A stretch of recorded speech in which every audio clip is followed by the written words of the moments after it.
Сәлем достар, бүгін бізде сыныптас подкаст қонақта Нұрлан ағамыз және Асқар. Қош келдіңіз аға. Асқар таймен медетпен осы съемка болмастан бір бұл әңгіме айтып едік та, бір әңгіме соған күліп атқанымыз ғой. Мына орындық туралы бір құшақтап алатын орындық. Мен айтып жатырмын да медетпен Асекеңге. Артында кітаптар қойып қойыпсыңдар, оқып жатсыңдар ма, жоқ жай қойып қойдыңдар ма деп жатқаным ғой. Бұл енді класстастар, сыныптастар деген жас дүние ғой. Мынаның бәрін көріп кітап есіме түсіп жатыр да, енді Маяковскийді қойып қойыпты. Мынаның бәрін біз оқығанбыз ғой, енді бұлар оқымаған ғой, енді айтайын. Медет тырнағың жаман өсіп кетті ғой сені. Ойнап айтып жатырмын. Көңіл аударсын деп жатырмын да медетке. Тырнағың өсіп кетті деп. Бүркіт қой бұл жігіт. Басқа бүркіт та бірақ. Қош келдіңіз аға. Сізді көріп өте қатты қуанып қалдым. Мені шақырмай қоя ма деп Асекеңге қорқып едім, негізі бар ғой.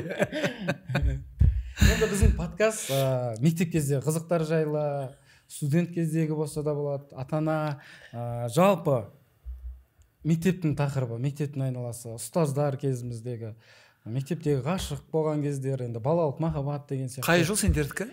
Біз енді фильміміз 2010.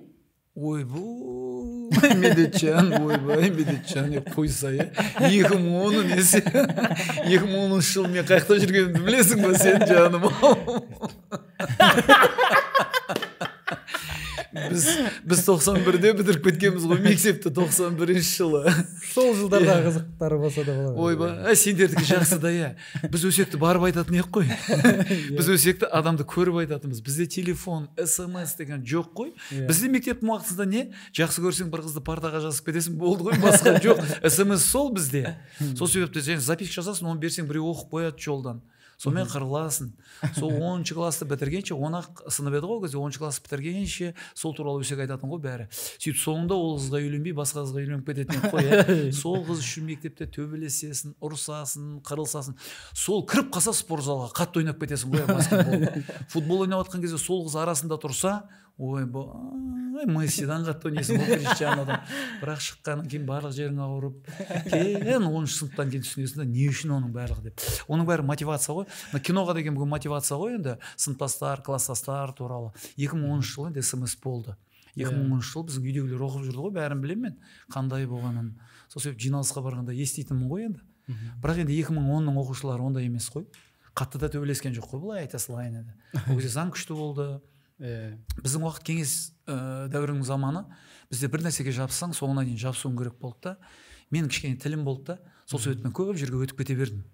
Пайдасы бар деп ала берді да мені. Ой, айтатын нәрсе көп негізі. Сол себепті ертең кинода көрем деп отырмын. Қазір қымбатты көрермендер маған айтқан болатын, біз кішкене анау трейлерін көрсетіп жіберейік деді да басында. Мен айттым, көрмей қойын. Бірден сол кинода көрейін дедім. Мен бұл жігіттерді білемін да өзім. Ол кино қызық негізі. Келсеңіздер өкінбейсіздер деп басынан айтып жатсам да. Нұрлан аға, сіз мен енді сырттай танимыз ғой, неше жастасыз, соны әлі күнге дейін білмейді екенмін. Ойбу, айтсам бар ғой. Мені студияна шығарып жіберейін. Мына студияның алдындағы отқан балдардың барлығы менің баламнан кішкентай ғой негізі. Менің тілім ғана жас қой, білесің ба? Менің тілім бір ауылға соғым болады ғой негізі, білесіңдер ма? Тілімді қойып кетейін ба мерге? Қимылдап жатсын дейді. Келген адамға мотивация береді да менің тілімше. Мен қазір айтсам сендер студиядан шығарып жібересіңдер, мен айтпаймын қаншада екенімше. Кеше ғана міне бір-ақ шаш түсті ана жеріме. Уайымнан бар ғой. Сол себепті ойланып отырмын да, айтайын ба айтпайын ба деп, бағдарламаның соңында айтам, е? Бірінші тыңдап да, қазір мен жасымда айтсам ешкім көрмей қойып подкастшы. Сол сияқты Абай екеуміз құрдасымыз ғой деп жіберіп жатсаң да, я. Негізі Абайды кәрі деп айтып қойсаң да, Абайды біліп жүріңдер, я. Бірақ Абайдың әжім менен көп те. Ойын. Соны өзім ойланып отырмын да, я. Сыныптастар туралы айта берейікші. Менің сыныптастарым жоқ қой. Жоқ, мен бағдарламаға келе жатып ойландым да, сыныптастарым жоқ қой, мен не айтам олар туралы дедім да, менше. Ойланып қалдым, бар ғой, мен көңілім жас қой, сендер сияқты жігіттермен жүргеннен кейінше. Өткенде ауылға барсам, бір класстасым бата беріп отыр уже, шапан киіп алып, басында тақия ше. Ой, бұл Нұрлан, сен неғып жүрсің дейді маған, не болды дедім да мен. Қартай сөйіп кеткен ғой анау ше. Енді мен қарадым да айттым көңіл жас болу керек қой адамда. Сол себепті мен класстастарым туралы айтсам ешкім көрмей қояды. Ары қарай айта берейікші басқа. Сол себепті өзім күлемін ғой. Ойбай. Бір елде көңілі қай жасты не істейді екен? Кореяда. Көңілі қай жаста соны айтады екен, жасын сұраса. Иә, жасын сұраған кезде, мысалы, көңілім 18 деп жүрсіз ба? Жасым 18-де дейсіз ба? Сіздің көңіліңіз? Көңілім 20 ғой мен. Өтті ма? Кореяда көп болдым ғой негізі. Кореяда бір 15 рет, 16 рет емес, бір 20 реттей болдым. Мен Сеулда да, Пуанда да, Пусанда да, барлық жерінде болдым Кореяның. Мен мәдениетіне таңғалдым. Мәдениетіне, адамдарына, жүріс-тұрысына, сабаққа баратқан балалар, қыздарды көрсең сүйсінесің ғана жақта. Мен таңғалдым ғой, көп жүрдім мен Кореяда. Бір белгілі бір себептермен де бардым. Бір уақытта бір депрессияға түсіп кеттім қатты. 8 ай, 9 ай, бір 6 жылдай депрессияда жүрдім. Өткен бір жеңгелерің ауырып, содан мен Кореяға тасыдым ғой. Сол кезде қатты депрессияға түстім. Сонда мен бір таңғалғаным болды ғой. Бір адам звондамай қойды ғой маған. Күнде қасымда 20-30 бала, менен анау барлық жерде айтып жүремін ғой, мен өлтіру оңай да. Бір бөлмеге бір күн ешкіммен сөйлестірмей қамап қойсам өзім өліп қаламын да мен ше. Сол себепті мен анау сөйлесіп жүруім керек та әрдайым ше. Кішкене әйтеуір жиналған нәрсені айтып жүруім керек біреуге. Айтамын ғой, менде идея көп деймін ғой, көбінесе айтып отырамын. Есіктің алдына шығып бауымды байлайын деп еңкейгенде аузымнан идея төгіліп қалады деп айтатын ол рас негізі. Сол себепті сол Кореяда жүргенде, осы қалаға келген кезде ешкім хабарласпай қойып еді, біраз уақыт депрессияда жүрдім. Жаман болдым бар ғой. Өмір деген мынандай ғой енді. Мен бұрын соңды жақсы бір бағдарламаны жүргіздім 2 жылдай. Ана бағдарлама атқан кезде енді жаман популярный бағдарлама болды да. Сөйтті күнде бір 20 әнші звондайтын ғой. Бір күні 2 жылдан кейін ана бағдарламаны жапты. Соткым өліп қалғандай болды. Соткым жаназасын шығаруға болу жарап қалды да. Қарасам ешкім телефон шалмайды ғой. Сен осы дәуірлеп жүргенде кей кезде маған айтады ғой, Нұреке дейді, ата сақалың аузыңа түсті ғой. Әзіл айтқанша ақыл айтпайсың ба дейтіндер көп. Кеше біреу жазып еді, Нұрлан аға мен сізді жаман жек көремін деп. Сен жақсы көру үшін не істеуім керек деп жазып жіберді да астына. Ойбай, бір бағдарламаға жарнама жасап жатсам енді, оның ішінде тағамдар бар. Нұреке ашсыз ба деп жазып жіберді, тоқпын деп жазып жібердім астына. Не деймін енді? Қысқадан нұсқа ше болмайды да. Оған бар ғой қазір өмірбаянды айтып жазатын болсаң бар ғой, бәрібір түсінбейді да. Негізі мынау көбінесе бағдарламаларда айтып жүремін мен. Негізі күліп жүру жақсы ғой. Күлдіріп жүру қиын да. Мен енді шын айтсам осы 30 жылдан бері көңілді адам болып шаршаған адаммын ғой. Көңілді адамға айтады ғой, ештеңке бұйырмайды екен негізі. Былай жүрсең әңгімеңді айтасың, көп жерде дұрыс емес түсінеді, дұрыс емес пайдаланады. Мысалы, керек кезінде шақырады, керек емес кезде сыз қоя салады да сені. Бірақ мынау кішкене қаражаты бар жерге шақырмайды да сені. Қаражаты жоқ жерге шақырады. Сондай бірдай құлайын деп тұрған жерлерге шақырады да, кішкене көтеріп кетеді деп. Сол себепті ары қарай оны көтеріп қойғаннан кейін сен керегің де жоқ та. Сол себепті өзім ойланып қалғанмын мен. Және де айтып жатырмыз ғой енді. Мен мынау Абай деген досым бар ғой, 27 жылдан бері доспыз ғой біз. Ойбай, ана Абайдың шашы бар ғой баяғыда, беліне түсетін еді ғой. Бір күні Абайдың үйіне кіріп қалсам, баласының үстіне шашын жауып қойыпты. Баласы папасының шашын жамылып жатыр да, оның шашы плед сияқты еді ғой. Абайдың шашымен құдықтан адам тартып шығаруға болатын еді ғой баяғыда. Сөйтіп бір күні Абай телефон соқты ғой маған. Нұрлан деді ғой, мен көлік алдым деді ғой. Маған айтады, Нұрлан мен машина алдым дейді. Қандай машина дедім, есіктің алдында күтсейге стан қаласын мен келем деді. Сөйтіп анау Сталиннің көзін көрген, Сталин бір рет мініп түскен Волга алған ғой анау, төбесі ашық. Ана Волганы көрсең, моторы Тойотанікі, коробкасы Lexus, асты Жигули. УАЗиктің дөңгелегін сап қойған, бірақ сырты әдемі да, біздің сыртымыз сияқты. Жаман әдемді, қалған бәрі ескі да жәнлегі. Сөйтіп екеуміз шықтық, төбесі ашық қой енді. Ол кезде Абай екеуміздің шашымыз анау қамыс сияқты еді ғой. Шашымыз қолаң шаш еді ғой кезде. Сөйтіп міндік та соға шықтық Рысқұлов Момышұлдан. Екеуміз деп адамдармен амандасып келе жатырмыз, төбесі ашық қой, анау енді ұстамайды да анау жел. Өзіміз Гагаринада, шашымыз Розбакиевада, арты байланып қана шашымыздың бетіп бар ғой, өріліп. Анау мынау адамдарға тиіп кетіп жатыр бет. Бір-екі алманы түсіріп кетті, шашымыз бар ғой бетіп. Сөйтіп Абайға айттым, бетім тартылып қалды ғой күйеуге. О достыққа барғанда ше Ленин абайға айттым, абай тоқташы мен осы жерден түсіп қалайыншы дедім мен. Сөйтіп түскенімді қайтайын, шашым жатпайды ғой бір жарым күн тұрып жүрді ғой жатсам жастық керек емес қой, шашым тұрып тұр ғой мен ойбай. Абай үйіне кеткен, содан кейін ол күні көрмедім да. Не болды абай автокөлігің десем настроение түсіп кетеді. Бүкіл тапқан ақшасын соған саған ғой бүкіл тапқан ақшасын соған саған. Ақыр соңында ол мәкинені біреуге бергенде қайтып ала алмай абай қайттым, бәле-желен бәрі сонымен кетсін дедім да. Мен айтам да, абай досым бар ғой, керемет қой мен. Сол себепті мен сыныптастар деймін, мен көбінесе мынау университет төңірегінде болды ғой бізде группаластар деп айтайықшы оны. Біз группалас болып жүргеннің өзінде ұялы телефон жоқ тұғын негізі бізде. Негізі ауызша айтатынбыз да, біз барып біреуді көріп. Қазір мен ойлаймын, TikTok пен Instagram жауып тастаса өліп қалады ғой, көп өсекше. Негізі барып айту мүмкіндігі жоқ қой қазір. Қалада ана пробкада өліп қаласың ғой. Өсек айтқың келмей қалады ғой, екі көше жүргеннен кейін. Соны өзім ойлаймын да, біздің мынау енді группаластармен де көп жақсы жағдайлар болды. Біз енді анау шынымды айтсам кей кезде айтады, біз әсемдеп айтамыз ғой әңгімені. Болмаса енді маған біреулер айтады, жолығып қалып, ойбай Нұрлан анекдот айтшы дейді да маған. Мен айтамын, мен анекдот айта алмаймын, менікі болған оқиға ғой. Мен біреуге көремін ба, менікі теңеу ғой, жай ғана. Ойбой, медет, асеке деп бастаймын. Мынау не деген очки деп, қапшағай көрініп тұр, мынаның ішінен деп.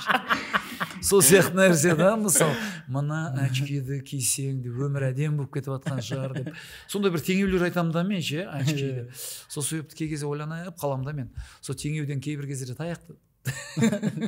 Сол теңеуді айтамыз деп кей кезде таяқ жеп қалатынымыз бар, анау бар, мынау бар. Енді қазір енді теңеулерді тойға байланысты көп айтатын болдым мен. Мынау айтады ғой, кездесіп қалады маған. Кеше бір 40 жас айтып қойдым ғой, кеше бір 40 жас тойға барғам ғой негізі. Біреуге бір очка дей береді да маған, қуанып қалдым ше. 40 жас тойға барғам ғой. Бір очка жақсы өлең айтады екенсің сен. Сен ана өлең нормальный екен де дей береді да, сәл орысша қосып сөйлей деген да енді. Қарап тұрмын, бір очка дейді, мына жерде 40 жас деп жазылып тұр да енді. Біздің ол 40 жастан өтіп кеткеніміз бар ғой. Мен ол 40 жастан таразда кетіп бара жатырмын ғой негізі ше. Ар жағында Шымкентке сәл-ақ қалып та негізі ше. Соны ойлаймын өзімше бір очка болып жүрмін сөйтіп әркімге. Бір жағынан приятно.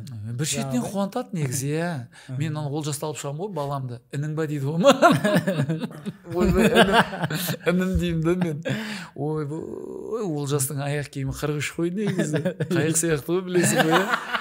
Үйді су алатын болса, ол жастың аяқ киімімен жүзіп шығып кетуге болады арғы бетке ше. Сол себепті айтамын ғой, айналайын, мен балам ұзын өзі. Бәрі жолыққан адам айтады. Мен балам профессор сияқты ғой түрі. Інің ба деп қойды, інім деп қоямын да жүре беремін ғой. Сол сияқты нәрсе ғой. Мен енді қартайғым келмейді. Жалпы осы жас балалармен көп араласамыз ғой біз. Режиссерлармен, жаңағы кинода жүрген, КВНда жүргендермен ше. Сол кезде сол қуантады мені өзім. Қартаймай жастармен араласып, көңіліңіз жас болып жүргенге не жетсін. Өмірде білеміз да, бірақ мектепте қандай болдың, сол қызық. Мектепте Нұрлан аға қандай болды деген. Мектептің бір қызығын айтып берейін. Мен мектепте сабақ оқымайтынмын. Менің памятім жақсы да. Ойлау қабілетім, жаттап алу қабілеті дейді ғой. Мен бір жерді көрсем, ешкі сияқты ұмытпаймын да. Шынымен мен Ташкент қаласында бір студияны көріп, біздің Талбакия деген ағамыз бар, өте жақсы кісі еді. Сол кісіміз шығып кетіп, айналып, мен дәл сол жерге қайтып алып келгенмін ғой Талбакияны. Мен ресторан төңірегінде жұмыс жасадым ғой көп жылдар бойы. Біраз өлең айттық қой. Соның бәрін жатқа айтатынмын мен. Бір көріп ше. Мен мектеп қабырғасында былай болды, олимпиадаға көп апарды мен апайлар. Апай айтып береді, мен соны айтып беріп бірінші орын ала беретінмін негізі. Сондай қабілет бар еді да, енді қатырып оқыдық, ойбай қираттық, үйттік бүйттік деп айта алмаймын мен. Мен жақсы оқушы болдым мен. Мен бала кезден бір өнерге жақын болдым да өзім. Өнерге жақын болдым. Соны электронды гитара дейді ғой, соны ойнау үшін тоққа қоспай ақ актив залды құлтап кетсе, кешке дейін ойнап отыра беретінбіз. Бір күнге ұмытып кеткен ғой мұғаліміміз. Азанда келіп ашқан кезде шыққанбыз ғой ішінен. Сонда тоққа қоспаймыз ғой, тәртіп қой сонда. Саусағымыз жыртылып кететін мына жерден, қиылып. Сол не? Махаббат сол. Электронды гитараға деген ше. Сонда ойлаймын, мен жақсы оқушы болдым өте. Бірақ көп ауыстырдым мектепті. Мектептен мектепке көп ауыстым. Музыкалық мектеп оқыдым, аспазшыдан бітірдім поварды. Поварды 3 жыл оқыдым да, бірақ оқып шыққан жоқпын енді. Басты теориясын білеміз, практика жүзінде жұмыс істеген жоқпыз ғой. Сол себепті енді теориясын білген адам бақытты ғой. Содан әйтеуір өйтіп қызықтар көп болды. Бір күн бір қызық айтып берейін. Мектеп қабырғасында мен жақсы киім жүретін едім. Ол кезде киім де жоқ қой біздің уақытымызда. Бір плащ мода болды. Ол брызговик сияқты жаңағыдай плащ емес, алдын ашып қоямыз да, плащ кожаный ғой, жерге дейін түсіп тұрады. Шашымды ана жерге дейін өсіріп алған, бүйтіп қайырамын оны. Қантпен қайырамыз ғой біз. Ол кезде прелесть деген жоқ. Қант саласың да ыстық суға. Ерген кезде бүйтіп саусағын батырасың, былай көтересің, шашың тәтті болып жүреді ғой. Ананың ішіндегі бит рахаттанады ғой жаңағы. Былай көтересің да қайырып қоясың ғой. Ойбой, ол шаш бүйтсең сынады бір күнде. Көп қант жағып жіберсең. Бір ана ансамбль ойнауға барғанмын ғой. Сөйтіп мынандай 500-лік лампочканың астына тұрып қалғанмын ғой мен қантпен. Ойбой, бәрі маған қарай береді. Сөйтсем ана жерде лампочка келген ақ шыбын, көк шыбын барлығы менің басымда тұр екен ғой. Барып жусам кетпейді ғой. Сөйтіп жаңағы военный дейді ғой енді. Военрук бар еді да бізде. Сондай андай қайтып айтады қазір сендерде военрукты? Алғашқы әскери дайындық. Алғашқы әскери дайындыққа дайындайтын мұғалім бар еді бізде. Кесіп сайсыласыздар ғой, дұрыстап айта саламын, екінші дубль. Алғашқы әскери дайындыққа дайындайтын мұғалім бар еді да бізде. Ол кісі орыс еді да, ойбай, күші жаман көп болатын. Ең үстінде 4-ші қабатта да оның кабинеті. Біз бұзық болған екен, кіргізбейді да бізді. Енді училищенің төңірегі, сөйтіп сабаққа. Бір күні кірдік қой. Плащ үстімде, шашымды қайырып алғам, ол кезде мына жерге түйрегіш тағамыз. Темір тесектің бәрін тағып аламыз ғой жаңағыдай. Ойбай, мына жерден былай шынжыр тағып, мен Айшекемді өзім көрсетейін деп кіргенмін ғой. Сөйтіп қатарда тұрсам күйіп кетті да анау. Сөйтіп мұғалім бір 15 минутқа далаға шығып кеткен ғой. А бізде ол кезде мынандай қаламдар бар еді ғой, өршікені алып тастап деп ішіне жаңағыдай қағазды шайнап ататын ек қой. Сөйтіп атып отқанбыз ғой бірін-бірімізді, да кіріп қалды. Сөйтіп тура мен бірінші парта отқан мен көріп қалды ғой. Әйнегі ашық тұр. Сонда Еспанов деп келді ғой маған. Сөйтіп бүйтіп қабет, мен қолым жауып қалған ба бетімді. Аяғымнан ұстады да, анау күші көп қой. 4-ші этаждан бүйтіп ұстап тұр ғой, 4-ші қабаттан. Шашым 3-те. Шынымен айтам мен. Плащым 1-де. Ілініп тұрым, астында өтіп жатыр адамдар. Қалтамдағылар түсіп жатыр. Аналарға айтып қоямын мен, салбырап тұрып, жарғанат сияқты ілініп тұрым ғой, төмен қарап. Аласа шанан деп айтып көріп жатырмын ғой, анағанша. Айналайын оқисың ба, оқымайсың ба деп тұр ғой. Оқимын деп. Плащым жерде ғой. Сөйтіп қайтадан шығарып алды ғой. Бізде не деген қызықтар болатын еді ғой сол кезде. Бізді сөйтіп оқытатын да, қазір біреу ұстап көрші 4-ші қаттан төмен қарай. Әшейін жанына барып әйнекке қаратсаң сотталып кетесің ғой қазір. Міне көрдің ба, мына 4-ші этаж. Далада міне адамдар жүр деп көрсеңші сотталып кетесің қазір бар ғой. Сол мен өзім уайымдаймын да кей кезде. Ой, күлем ғой, біздің мектеп уақытысы сұмдық еді негізі бар ғой, Тәртіп қатал. Тәртіп қатал емес. Балдар басқа еді ол кезде. Ойбой, ол мен айтамын, мынау енді училище дейміз ғой, училище төңірегінде оқып жүрген кезде өте бізде бұзық балдар көп еді негізі. Бұзық балдар көп еді. Бірақ сол бұзық балдардың адамгершілігі зор болатын. Өйткені әке шешесінің жақсы бір тәрбиесін көргендер ғой. Сол себепті біз бәрінен өттік қой, бірақ 2010 дейсіңдер қазір сыныптастар. 2010-да біз ойбой жұмыс жасап жүрдік қой ол кезде. Қайнап жүрген кездер. Қайнап. Мен 2007-де бағдарлама жүргізіп кеттім ғой мен. 2007-де мен жұлдызбен жүздесу деген бағдарламам болды өзімнің. 2 жыл жүргіздім. Біз кәмелеттік жаста кездегі уақыт қой ол 2010. Бірақ мен білем да, ол кезде мен бала шағам оқып жүрдім мектепте. Сондай деп қоясыз, сондай. Түсінбей қалдыңдар ма? Неужели тоқтап қалды деп? Мен бір кітап алып оқып отырайын ба, сендер сөйлей бересіңдер ме өздері? Негізі біз де әңгіме айту керекпіз ғой, негізі папуланушы. Бірақ сіздің қасыңызда келіп әңгіме айтып отырған ол андай да ол. Тұрсынбек Қабатов менің досым ғой. Бір күн үйге пылесос жіберіпті маған. Ол пылесостың толық версиясын ешкім естіген жоқ қой негізі. Маған пылесос жіберіпті үйге. Мен үйде жоқпын. Ана пылесос $4,500 ғой. Жаман қымбат қой. Ойбой, 50 мыңға тойға шығып жүрген кез ғой анан. Алсаң өмір бақи. Өмір бақи құтыламайсың ананың ақшасынан. Сөйтіп кірсем, 2 қыз, 1 бала жүр үйде. Түсінбей қалдым, үйге келіп қалдым. Мен не түсіндірсем, Тұрсынбек аға жіберіп еді деді. Не үшін деп едім? Бір пылесос алып келіп, аға көре саласыздар ма деді. Рабаклин деген ба анау бар ғой енді. Ең қымбат, машинадан қымбат қой анау. Не көруім керек мен деп едім? Мынаны көріңізші, таң қаласыз қазір. Аға деді, амайық қойыңыз, бір көрсетейікші әшейін деп. Үйде ескі кілем жатқан ғой. Ойбой. Квартирада тұратын кез ғой, ол біреудің кілемі ғой жаңылдегі. Сонымен не болды деп пылесос деді ғой. Отырыңызшы мына жерге дейді, отырғызды, от алдырды ана пылесосты. Ну деп от алды ғой анау. Ананың дауысы бар ғой, самолеттің дауысы сияқты ғой. Сөйтті да қосты да кілемге тегізіп қойып еді. Анау кілемге деп жабысып қалды ғой анау. Деп тартқан кезде кілемді бар ғой. Деп тартып жатыр ғой анау бүйтіп қарап тұрым бар ғой, ана кілемді өзі жуып жатыр. Ана от алған кезде бар ғой, дауысы деген сұмдық екен. Сөйтіп тыңғыл деп звонок ойнайды ғой. Есікті ашып қалсам астымдағы көршім келіп тұр ғой. Нұреке не істеп жатсыз деп. Не болды, тыныштық па десе, тыныштық болғанда кілем потолокқа жабысып қалды. Сол келіншегіме айтамын да, мен екеуге бір пылесос ала саламыз ба, не істейміз. Сөйтіп сол пылесосты мен кетіп қалсам келіншегім алыпты ғой. Солар келген екен айтты, мен келіншегім, мына пылесосты алғанша бір 2 Мазда алып такси қылып жіберіп қоймадық қой, ақша болатын еді ғой. Мынан қашан құтыламыз деп кетіп қалғам ғой. Бір күні бір аптаға гастрольге кетсем, үйге дәу холодильник алып келіп қойыпты ғой жеңгелерің. Кесем далада тұр, ол холодильник кіргізе алмайды. Есігін алып, болтынан босатып, әрең кіргіздік қой. Сөйтіп 100 000 теңгеге продукт аламыз. Анау шетте қалып кетті. Ана холодильник біреудің үй сияқты да. Анау шетте қалып кетеді да. Ашқан сайын бар ғой, настроениең түсіп кетеді да. Ашық боласың, дым жоқ. Анау бит көріп ішінен бір бөле тауып аласың да. Соны бір күні айттым, мен қартаймайтын да сол ғой, жеңгең сол холодильникте ұстап жатыр да, мені қазір үйге келсем кірге жіберіп жауып қойып жатыр да есігін. Мен отырмын да холодильниктің ішінде. Сол холодильник бар ғой, енді толып бастады ғой. Әлі тұр үйде бар ғой. Ана тоқты жегенде бар ғой, ана холодильник бар ғой.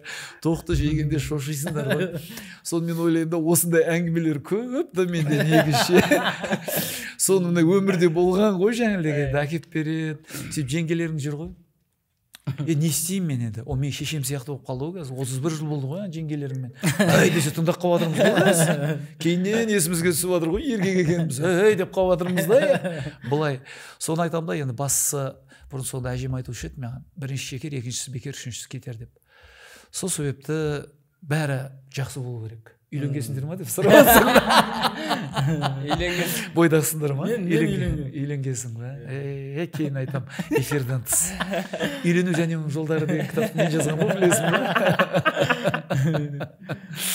Сол сияқты ғой, гүл апарып жатсың ба, Абай сияқты? Арасында апарып тұрмын. Абай гүл апара береді ғой келіншегіне, білесіңдер ма?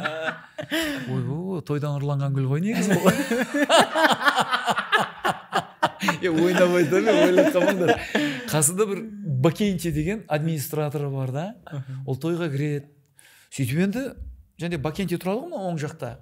Келбетіңе таң қалам деп шады ғой. Бакентиге қарайды да, деп төрге қарай бетші береді ғой. Бакенти столдың арасымен таяды ғой былай қарай. Сөйтеді бір гүлді жұлдызбысың, бір гүлді кішкентай гүлді көрді. Жұлдызбысың. Гүлді көтер баса. Бар сұлулықтан сілкіп жіберіп Бакенти зоп естен шығып кетеді ғой арттан. Сөйтіп екінші гүл керек та оған. Жолда біреудің де туған күніне кіріп шығу. Бакенти тағы кіреді ғой. Аспанға қараймын.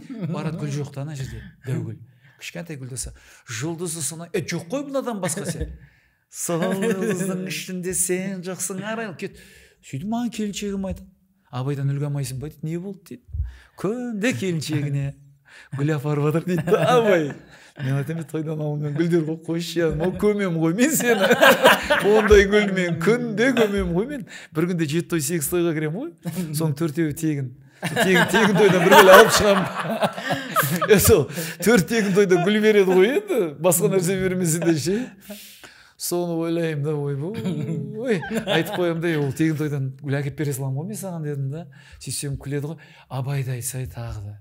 4 мобилограф түсіреді ғой оны.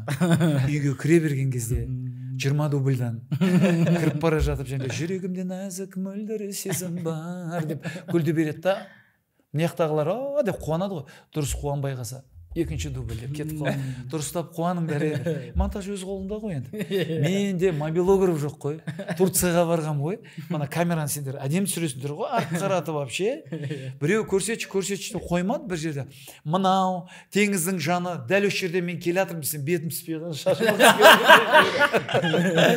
астына жазып қойды, мен негізі мен шашым ойламаңыздар деп түсіре алмаймын ғой мен баяғы ше. Менікі бәрі жабайы видео ғой. Бір әріптестерімнің инста парақшасын көремін да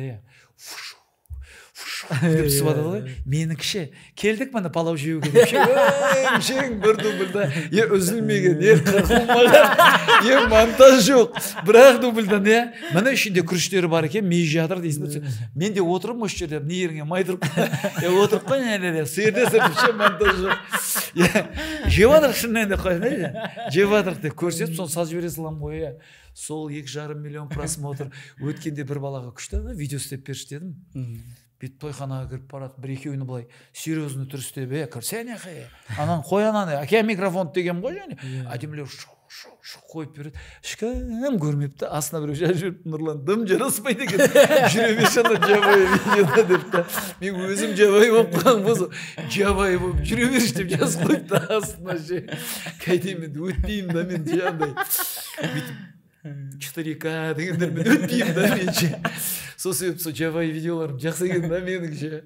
Өзім ойланам ғой, ойбой. Бұл Абайдың бар ғой, деп жіберіп жатсаң да, бір күні Абай күтіп алды ғой мен Ақтаудан деп жіберіп жатсаң да, Абайға айтып едім ғой, мынандай әңгімелер өтіп кетеді, Абай тойға келген ғой енді. Маған туфлиін көрсете алмай жүр да Абай. Аяғына қарасам жылан туфлида анау жылтырап тұр да. Ойбай, Абай не болған, жыланды бір теуіп киіп алғансың ба деген ғой. Кетіп қалды ғой, аузына ашып тұрып. Ол Абай соған үйреніп алды да, бір күні крокодил киіп келіпті, айтпай қойдым іштен. Айтпай қойдым іштенге. Сөйтіп бір күні Абай бір костюмшылар апты. Ойбай, ана пепельный цветті анау ше. Ойбай, ана жеп жылдырды. Маған кеп қарап тұрда бір бәле айтады деп ше. Ой, қарап тұрмын ғой мен де ше. Бет қойды да маған қайсынан ше галстугын тұрлап. Абай ше, мен айтуым керек қой бір бәле, ол қыштып тұр да мені ше. Қарап тұр ғой. Сөйтіп қарап тұрып соңында айтам бұны.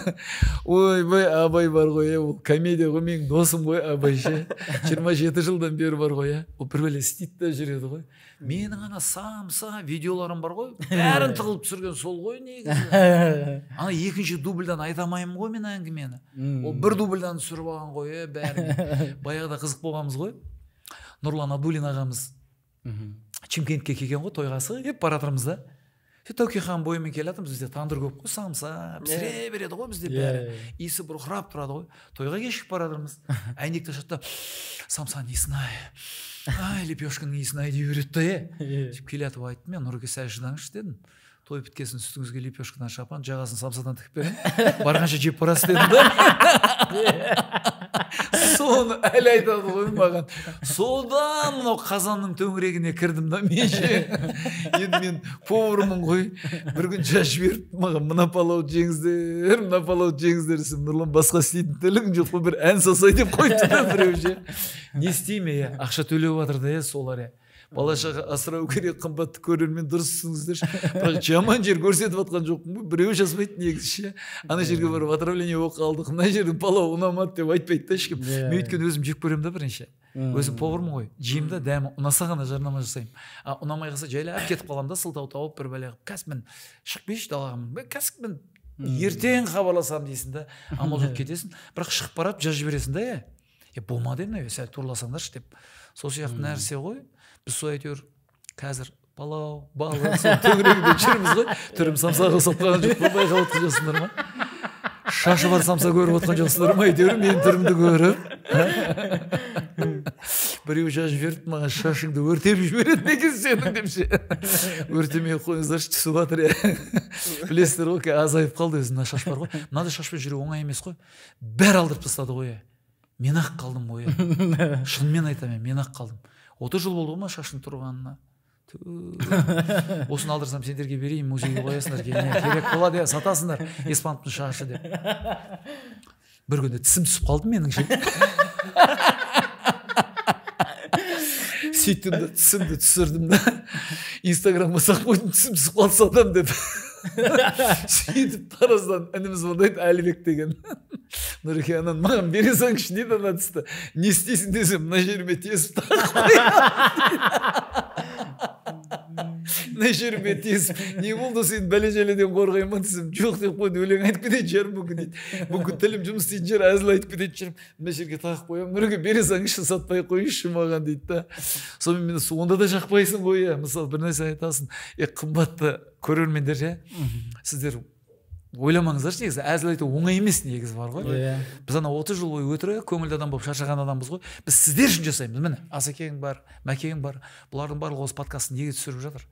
Сол себепті көңілдеріңізді бір көтерейікші, бір жұмыста шаршап келгенде былай болды бір күні.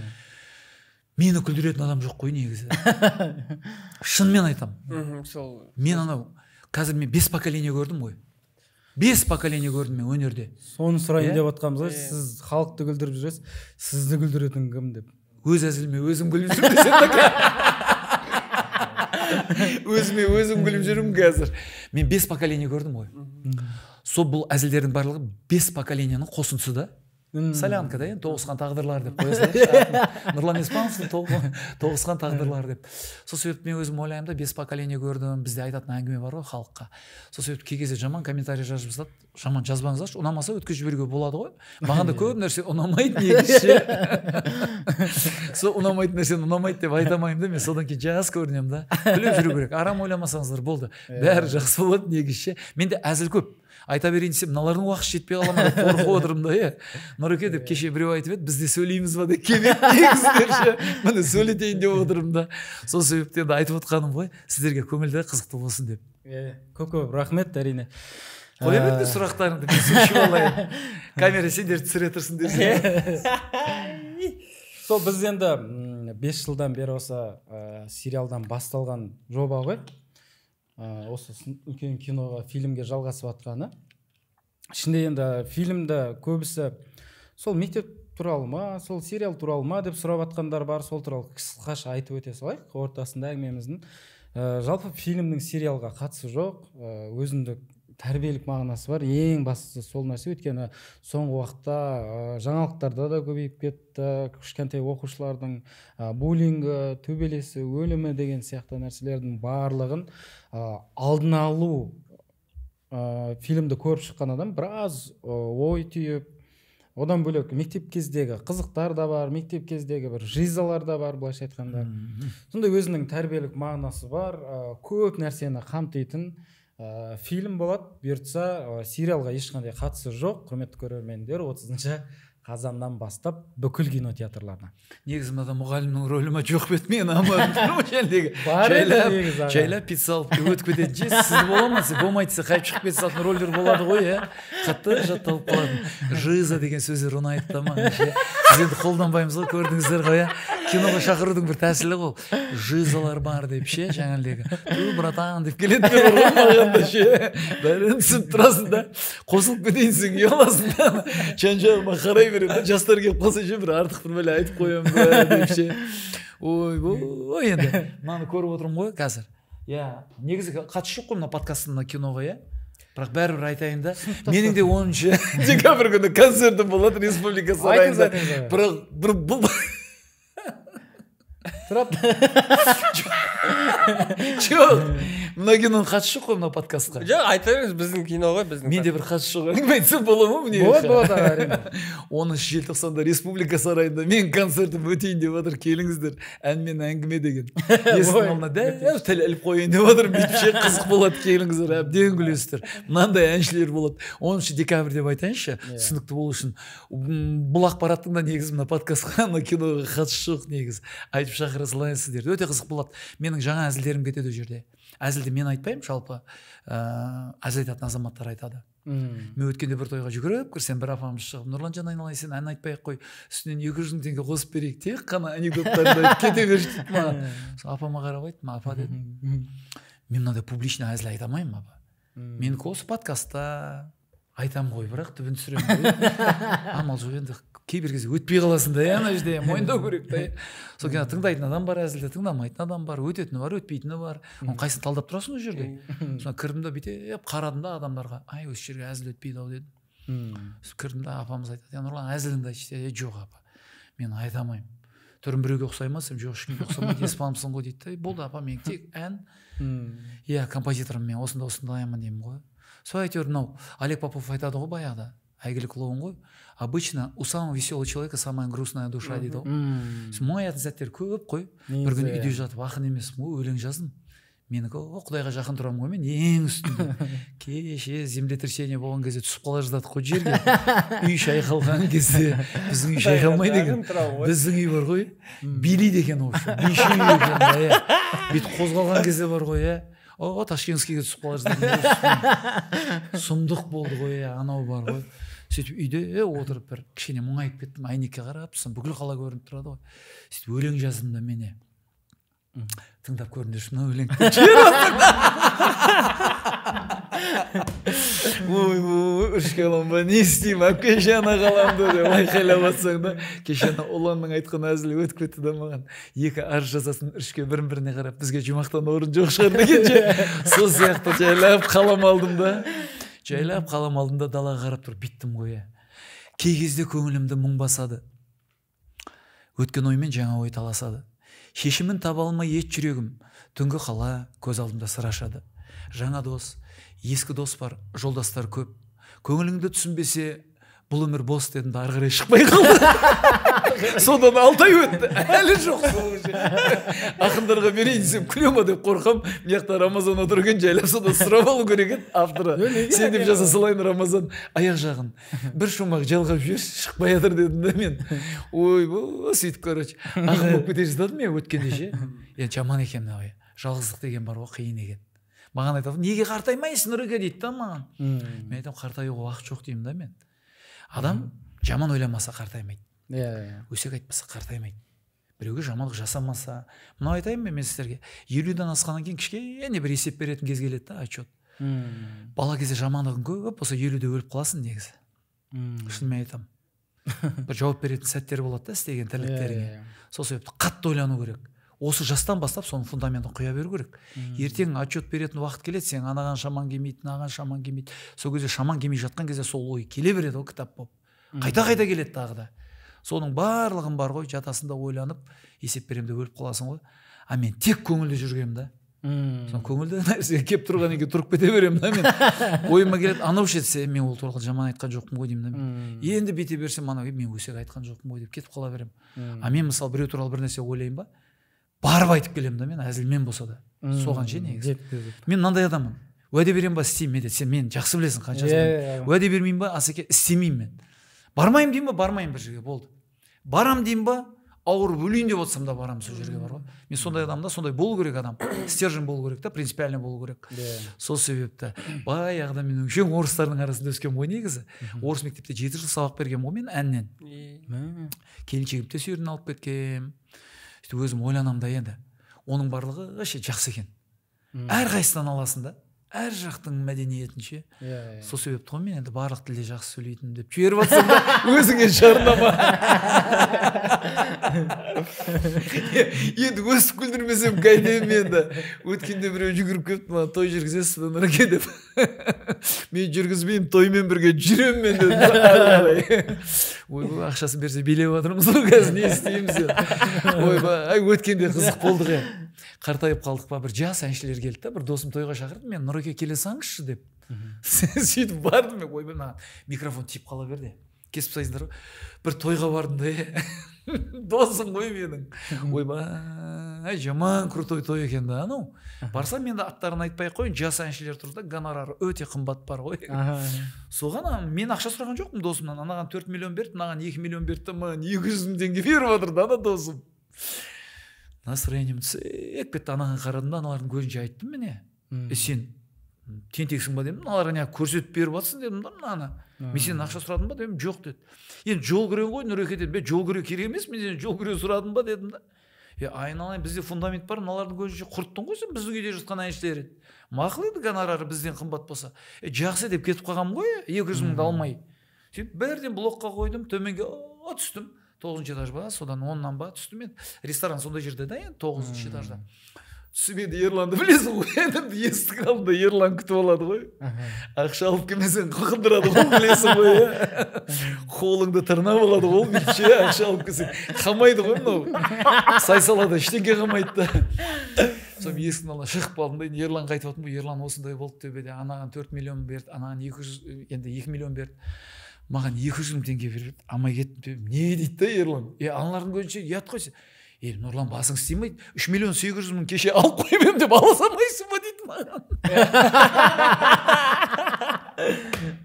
3 миллион 800 мың задатық қып кеше алып қоймем деп ала салмайсың ба дейді. Барып кафеге отырып, аты отырады дейді да. Қазір кім дастархан жасайды енді бізге дейді да. Сол себепті өмірден алынған осындай да, бұл әзіл қазір өңделіп жатыр да. Бастамасын осы жерде айтып кетейін, ендігі подкастқа пісіріп алып келемін ғой, кішкене араластырып, май құйып, зіре сеуіп, мейіз араластырып, әдемілеп дайындап алып келемін негізі. Сол себепті ойлаймын да менде. Кей кезде мынау айтады ғой, кейбір әзілдер өтпей атады да. Ол өтпейтін әзіл қандай, піспеген әзілдер да, енді ойыңды тиянақты аямайсың. Мынау айтады ғой, адамның көзі көрмесе, ми жұмыс істемейді ғой. Ми жұмыс істемесе, ол тілден дұрыс әңгіме шықпайды. Сол себепті енді кей кезде көп айтып жүремін ғой мен. Күліп жүрейікші деп ше. Күліп жүрейікші, медет күліп жүрейікші дегендерім масаге. Сол себепті ол күлу өмірді ұзартады да. Сол себепті мен өлмей жүрмейін, 150-ге келгенше. Бір күні 150-де тұрмайын менше біреудің жаназасында. Соны айтамын да мен Абайға айтып қоямын ғой досыма, Нұрлан сен қартаймайсың дейді да, мен айтамын да, мен бәріңді өлтіріп барып өлем деймін да, мен күліп жүрген адамның өмірі 5 сағатқа ұзара береді деген бір өсек шықты ғой негізі. 3 сағатқа ма, менің күліп жүрген уақытымды есептесем мен кәшей бесмертный болатын уақыт болды. Мен 1000-ға келетін шығармын деп ойладым да. Жинап қойдым мен, негізі бар ғой, сауап керек болса, күлкі керек болса, айтыңдар машина артында жатыр. Бір-екеуін жерге қойып кетейін. Күлдіремей жатқан адамның жайлап астына апарып қойсаң күлдіре береді негізі. Ой, солай ғой, Медетжан. Болды. Бізде уақытта таяп қалған екен. Осы бір сіздің әңгімелеріңізді естіп, осы арнайы қонақ қып шақырған жайымыз бар. Арнайы сыйлықтарымызбен, арнайы шақыртуымызбен. Сыйлық? Фильмге шақыртуға отдельно өзіңізге. Бір күшке ма, бір бәле әкеп тұрмаңдар ше, киноның аты жазылған. Үйде көп негізі бар ғой. Ешкім су ішмейді одан бар ғой негізі.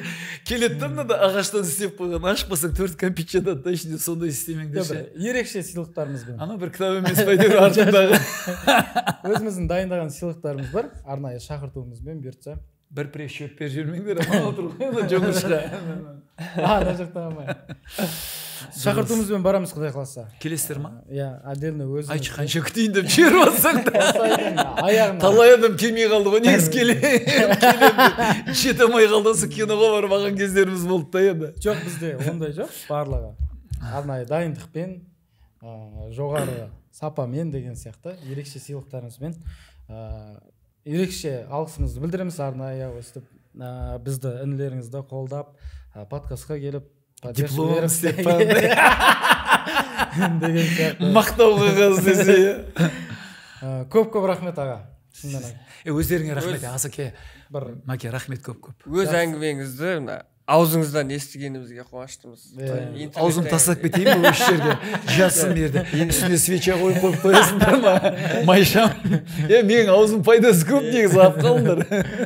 Интернеттен көріп тұрамыз ғой, күліп андай ше. Енді соны живой көріп, легенда біз үшін легендасыз ғой аға. Сол өзіңіздің әңгімеңізді естіп отырғанымызға қуаныштымыз, рахмет. Көрдіңіздер ма, мен легенда деп жатыр. Жылайын ба осы жерде? Мен жылағанымды көргенсіңдер ма негізі? Мен жыласам ешкім жыламайтын жер негізі. Өтірік жылап жатырмын деп сенбейді негізі бар ғой мен. Деп жылап бастасам ше. Ой, анан қарасайды тамшы деген самсаны жарнама жасап жатырады деп көш жас деп қойғанмын ғой мен сол. Мен айтамын, мен жыласам ешкім сенбейтін жер. Қымбат достар, менің де мұңаятын сәттерім болады негізі. Мен көңіл күйімді түсіре бермеңдерші, кей кезде комментарийлар оқып қалғанда жаман болып кетемін негізі. Медет бар ғой, Асеке, негізі шынымен бар ғой, көңіл күйді түсіретін. Кей кезде бір комментарийлер жазады, бала шағама тиісіп кетеді да менің, келіншегіме, ата анама тиісіп келіп жатады. Негізі бар ғой, бұл өмір деген бумеранг. Сіздер абайлап қараңыздар негізі. Адамның тілі Алланың қаламы дейді ғой, не айтасың соны жазып қояды дейді. Ертең біреуге жазасыздар, сол өздеріңізге қайтады. Бала шағамен қайтқан өте жаман. Мен сіздерге айтайыншы, анандай комментарий жазбаңыздаршы. Кеше мен балама жазып жатсыздар ғой сіздер.